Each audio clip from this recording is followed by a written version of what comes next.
Bueno, tal como lo vimos en la introducción, vamos a empezar a desarrollar el contenido de la clase 5.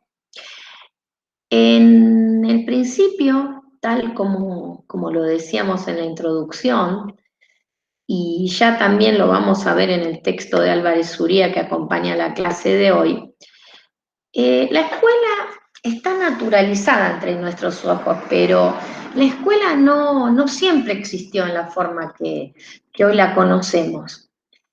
En el texto de hoy, las autoras van a desnaturalizar la existencia y van a analizar las condiciones históricas y sociales que le dan origen a la escuela. Vamos a hacer memoria y recordar nuestra segunda clase, donde avanzamos sobre nuestra disciplina, la pedagogía, y unimos a la ilustración para ubicarnos en el momento histórico determinado.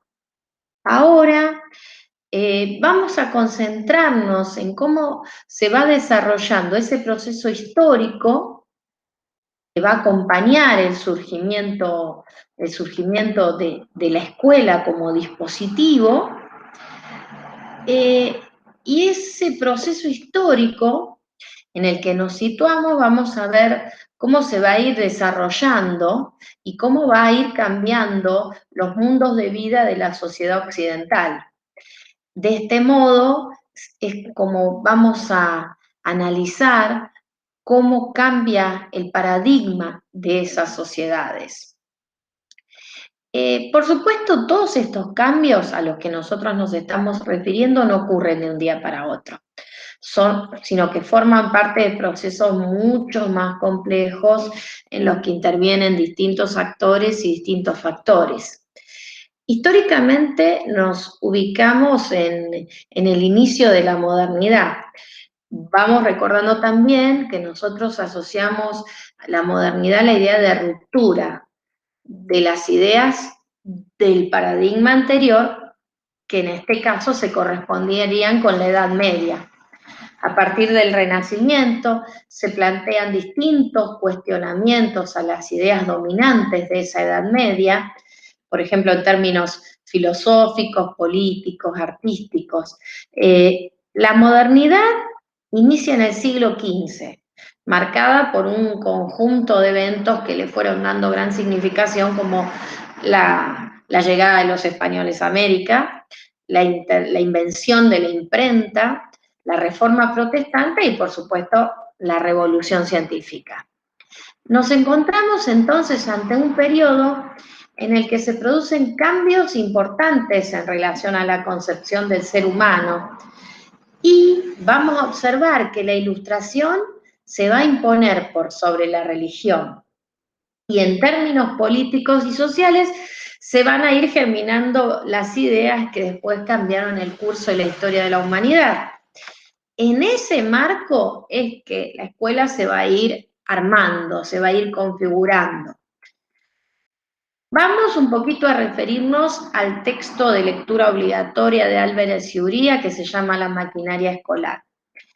Cuando ustedes lo lean, se van a dar cuenta que los autores van a referirse a 5 condiciones sociales que fueron necesarias para que apareciera la escuela nacional, la escuela del Estado, la escuela unida a ese concepto de Estado moderno. Pero primero pasaron otras cosas que se fueron encadenando. Ellas comienzan refiriéndose a que aparece la definición de un estatuto de infancia, un reconocimiento de la existencia de la infancia como una edad.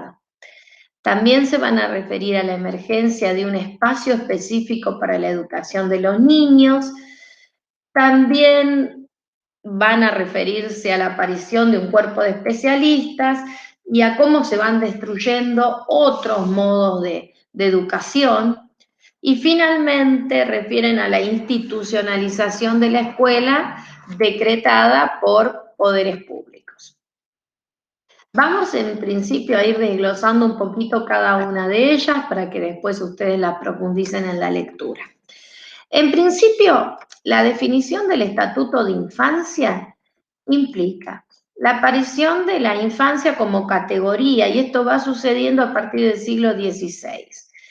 ¿Por qué? Porque se empieza a vincular a la niñez con el futuro y la preservación de la religión y las costumbres.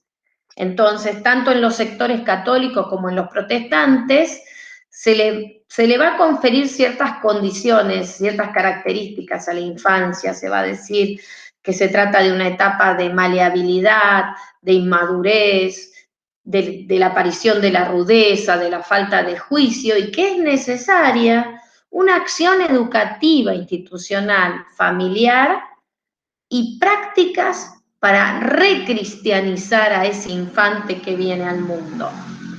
De esta forma, cada clase social transita un tipo de infancia distinta. Ellos mencionan la infancia angélica y nobilísima del príncipe, la infancia de calidad que va a responder a las clases distinguidas, y después también la infancia menesterosa de los niños pobres.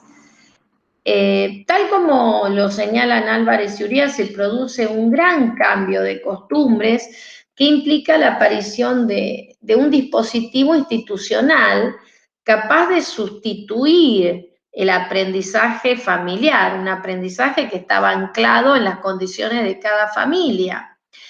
O sea que el niño estudiaba entre adultos y se va a proponer esta idea de que el niño transite en un nuevo espacio cerrado, aislado, que le proporcione aprendizajes. El nacimiento de la escuela, entonces, va a tener en ese concepto de aislamiento el modelo conventual, el modelo del convento, y esa función va a ser ordenadora de la vida, de esa vida del niño. Y de este modo va a continuar esa vigilancia individual y continua, la recompensa y el castigo que se producen sobre el cuerpo dócil, y se va a propender a que estas marcas perduren más allá de la escuela para que los sujetos sean capaces de autoconducirse. En esta idea de que tiene que haber un espacio cerrado, los autores se van a plantear también, entonces, en ese espacio cerrado, quiénes van a ser los que están a cargo, quiénes van a ser los especialistas. La escuela va a necesitar la formación de un cuerpo de especialistas, que en principio los van a proveer las órdenes religiosas, porque ellos aportan formas de transmitir los conocimientos, moldear los comportamientos, y los castigos físicos que se daban a veces son reemplazados por la vigilancia espiritual, y los especialistas van a ir interpretando la infancia y van a aprender y conocer las técnicas de la organización escolar y de la enseñanza, que más adelante el Estado va a imponer la formación para las clases más populares en la figura del maestro normal. De este modo, el Estado pretende que el maestro integre una política de control mediante el lenguaje, las técnicas de enseñanza-aprendizaje y la inculcación de estereotipos y valores morales. Imagínense que esta idea de el especialista vinculado primero a las órdenes religiosas, luego ese especialista es formado por el Estado, pero sigue manteniendo algunas características especiales que tienen que ver con el comportamiento moral y ético de esas órdenes religiosas. En este proceso de aparición de la escolaridad, se produce la destrucción de otras formas de socialización que ya estaban actuando obviamente, en la sociedad y que se correspondían con el paradigma anterior. Y que estaban presentes, obviamente, en la Edad Media.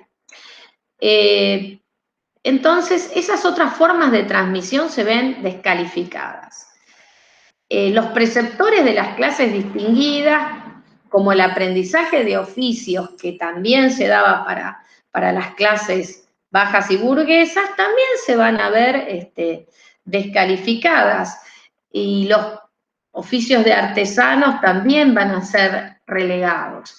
Álvarez y Uría afirman que en el siglo XIX la escuela ya se erige como obligatoria para preservar a la infancia pobre del ambiente de corrupción y convertirla al orden social burgués. De este modo, el Estado se hace cargo del niño obrero, lo cuida, lo protege y lo transforma para que pueda obedecer su autoridad y considere a la cultura como legítima. Digamos, la cultura dominante como cultura legítima. La escolarización, entonces, funciona como un mecanismo de control que va conquistando a la infancia mediante ese proceso de subjetivación del que venimos hablando en clases anteriores, y forma ciudadanos y trabajadores, y va así, de a poco, normalizando las conductas que luego van a ir moldeando a ese ciudadano, y ese ciudadano va a necesitar justamente de un sistema educativo que lo eduque y lo adapte a esa sociedad en que le ha tocado vivir. Así que los invito entonces a leer atentamente el texto y después realizar la actividad.